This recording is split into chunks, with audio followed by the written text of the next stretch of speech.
I'm David Jones, and I'm a retired lawyer. I grew up here and spent quite a bit of my life here, but I didn't ever know anything about the history of my own town. But then when I got into the postcards and collecting this stuff, I started finding out a lot about history. This was the first known picture of Pierce City I found, and it's dated 1870. I think the interesting thing about it is that there's a black man photographed right in the very first building. As early as 1870, there was black families in Pierce City. And looking at photographs after about 1901 or 1902, I didn't find another photograph with a black person in the picture. Wow. I also discovered the lynching that took place in 1901, and I had known nothing about the lynching, and nobody in Pierce City seemed to ever know anything about it or talk about it when I was growing up. Why do you suppose that it wasn't talked about? It was an unpleasant incident. I mean, no one wants to talk about an incident where three people are killed and not given a trial and never have a right to defend themselves in a court of law. So I mean, it was a sad moment in Pierce City's history.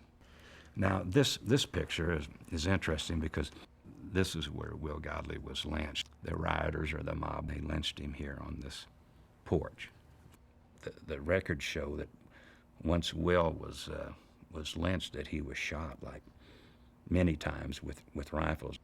Then from that location at the Lawrence Hotel, they just hopped right across, they being the mob, right across the railroad tracks into the southern part of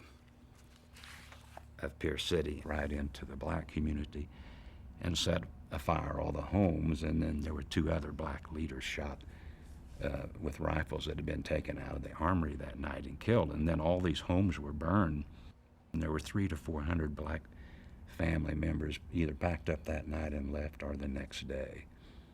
If this was black-owned property, their descendants could have some claim to, whatever constituted. Well, I would doubt it because, and I'm a criminal defense lawyer, not a real estate lawyer, but what would have happened, there wouldn't have been any taxes paid on this stuff once these families left the community, and at some point in time that all this would have gone up for a tax sale. It's tantalizing to me because if my family had been chased out or we had been chased out, I might be hard-pressed to come back. I might be afraid to come back.